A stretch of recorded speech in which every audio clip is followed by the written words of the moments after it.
Have you ever felt stuck? Like you're trying really, really hard, but nothing seems to be changing. You push yourself, you stay busy, you fill every hour of the day. Yet deep down, you just feel frozen. Most people will look at that and call it laziness. But I'm here to tell you that's not what's really happening. Feeling stuck isn't about a lack of effort. It's about misalignment. When all your energy, all your hard work, goes into things that don't truly matter to you, progress feels impossible, no matter how hard you push. It's like trying to row a boat that's tied to the dock. You'll get tired, but you won't go anywhere. Let me introduce you to Sarah. She's 30 years old, has a stable career in marketing, a supportive family, and a life that looks comfortable from the outside. By all accounts, she's doing well. But inside, she feels completely empty. Her days are a blur of repetition. Her work, which once seemed promising, now feels meaningless. She's constantly tired, yet deeply unfulfilled. For a long time, Sarah told herself she just needed more motivation. She tried waking up earlier, making more to-do lists, and pushing through the exhaustion. But what she actually needed wasn't more drive, it was clarity. So, why did she feel so stuck?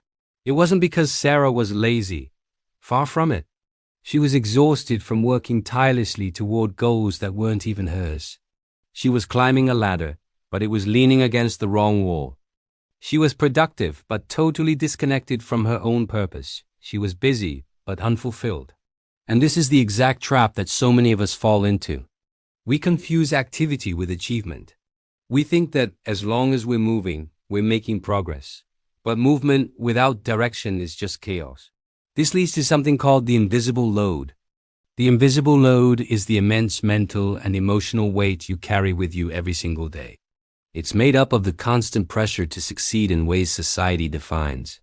It's the nagging fear of failure, the weight of expectations from family or friends that you never actually chose for yourself. It's the relentless self-judgment, that inner critic that tells you you're not good enough, not doing enough. This load quietly drains your energy day in and day out until even the smallest steps feel overwhelming and impossible. It's the reason you can feel exhausted even after a full night's sleep. And that's precisely why more motivation isn't the answer. You don't need more discipline. You don't need to just push harder. Pushing yourself harder without a clear direction, without a sense of purpose, just accelerates you toward burnout. It's like flooring the gas pedal in a car with no steering wheel. You'll burn a lot of fuel and make a lot of noise, but you'll end up crashing. You're trying to solve the wrong problem. The problem isn't your work ethic, it's your internal compass. The real turning point for Sarah and for anyone feeling this way begins with self-reflection. It starts when you finally give yourself permission to pause, to stop the endless doing, and just be. It's about asking yourself the hard questions. What actually matters to me, deep down?